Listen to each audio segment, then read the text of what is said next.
Good evening, everybody. Welcome again to the Mathis and Raymond lecture series. This evening on Martin Luther King's birthday, we have Martin Luther King and Malcolm X, their views of the time moving forward. Tonight's event obviously is a very special event. We have two very special speakers. One speaking on behalf of Martin Luther King and one on Malcolm X. We have the co-president, Mathis, speaking for Martin Luther King, and Mr. Brett Davis speaking for Malcolm X. Time for Brett Davis. All right, hello everybody. Like the president said, my name is Mathis. I'm the co-president of the Mathis and Raymond Foundation, and I'm glad to be here. Let me go through a little bio of myself. I'm not working on a PhD in African Studies. I'm just a regular American, or regular African, whatever, African American, African, whatever from the Pan-Africanist Black Nationalist movement want to call me. But I just want to learn more about the truth. And growing up, I'm from Montgomery, Alabama. I grew up in a very, I would say, very conservative, Afrocentric household. In the sense, we were very culture-oriented. We were taught to be proud of who we were as a people. And growing up in school, I was a pretty decent student. I learned in history class about Martin Luther King, his passion for nonviolence. He wanted peace in the world, which is true. But I think a lot of his vision throughout history, growing up, coming here, working on my PhD in physics, I'm working on my PhD in physics, hanging around with a lot of sort of Black nationalists, Pan-Africanists, that inspired me to do my own research and follow and look from multiple alternative sources. Now, I'm not going to say that I agree with the alternative source, but I'm open to learning more about the alternative source.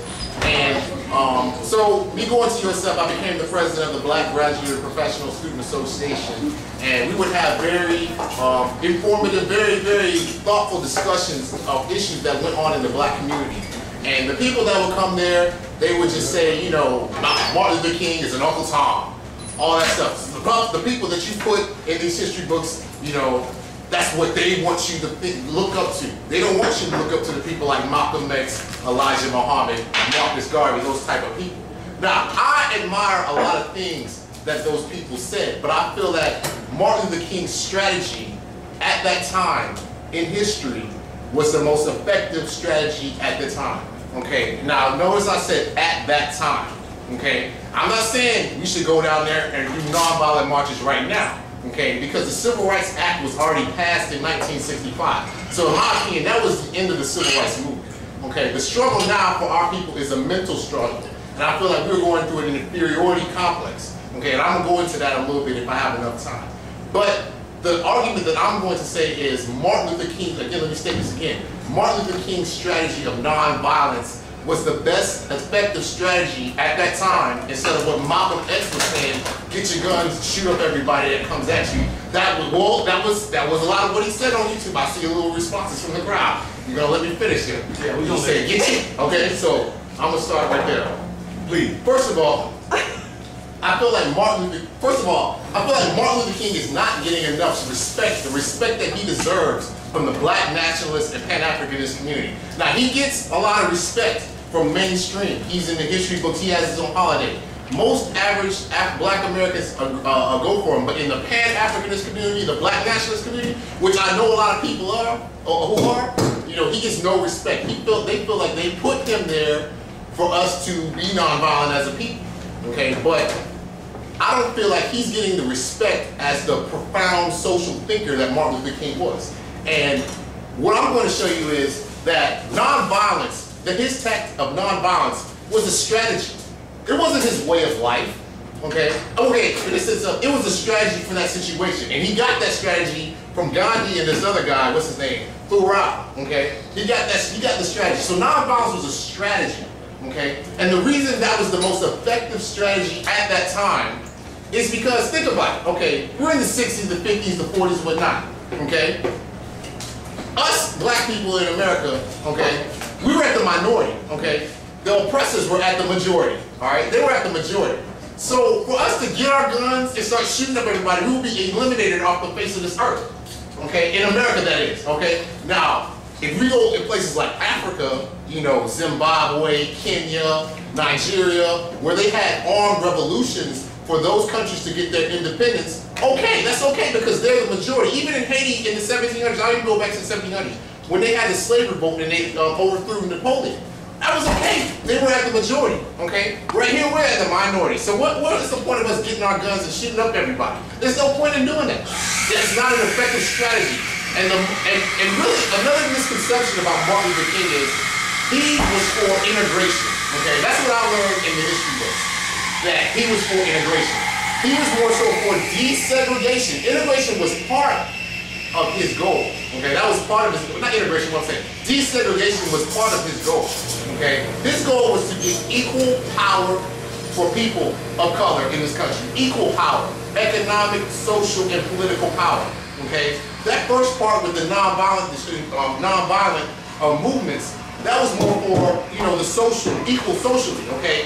In, what is it, 1890, something like that, Plessy versus Ferguson, they said separate but equal, okay? But it wasn't separate but equal, okay? So Martin Luther King says, it's not separate but equal, so I'm not gonna obey these laws, okay? And I refuse to obey these laws, so I'm going to resist these laws non-violently. Because if I had my guns and went up there and tried to shoot up everybody, I'm gonna get shot, okay? All right? Basically, so the nonviolent strategy was the best. And like I said, let me say this again. Martin Luther King's main strategy was to get equal power for everybody. He didn't want to take over anybody. He just wanted equal power, okay? And another thing also, he was not necessarily integration. That's what the history books tell you, all right? That he was all about integration. He was for desegregation. Okay, I kind of put an analogy about abortion. I said this yesterday at a meeting, okay? You can be pro-life or you can be pro-choice. Okay, if you're pro-life, you're against abortion. If you're pro-choice, that doesn't necessarily mean you're for abortion. That means you are for the right for someone to choose if they want to get an abortion or not, okay? So we didn't necessarily want to integrate. We just wanted the right to choose if we want to integrate. Same thing with the NFL or whatnot. Like you have a age limit, or you have to be a certain years out of high school, okay, in order to go into the league or something like that. I think that's unconstitutional. It's unconstitutional. It's not the fact that I force people going to the NFL right out of high school. It's for the fact that we want them the right to choose or the ability to do that if they want to do that. That's in the Constitution. That's unconstitutional. Segregation is unconstitutional. Okay, that's what it boils down to. So Martin Luther King said, I'm not going to obey these laws and I'm going to do it non-violently. So I want to go down a little bullet list of things that I have here that I want to show you how I feel like Martin Luther King was the misrepresented and the distorted figure in American history. First of all, you learn in the history books about his nonviolent movements. I only have 3 minutes left? Okay. Most of all, you go in history, you hear about his nonviolent movements. First of all, he had 5 books, okay? Nobody even knows that. He wrote 5 books, okay? And he talks about detail his vision for America, okay?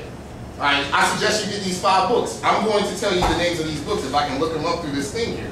I can't find them right now, but I read one, the Trumpet of Consciousness. I read that one. And Where Do We Go From Here, Chaos or Community? I've read those 2. Where Do We Go From Here, Chaos or Community? That's a very good book because he talks about how he supports non-violent, he supports violent revolutions in Africa. He supported them in Vietnam, okay? He supported those because they were at that minority, all right? So this whole thing, Martin Luther King was a pacifist. That's what a lot of black nationalists say. He's just a pacifist. You know, somebody hits him, he ain't gonna do nothing. You know what I'm saying? It was nothing like that. It was a strategy, okay? So that's why I feel like it was the best strategy at that time, based on the fact that we were lesser at numbers, okay? Like somebody gave this announcement.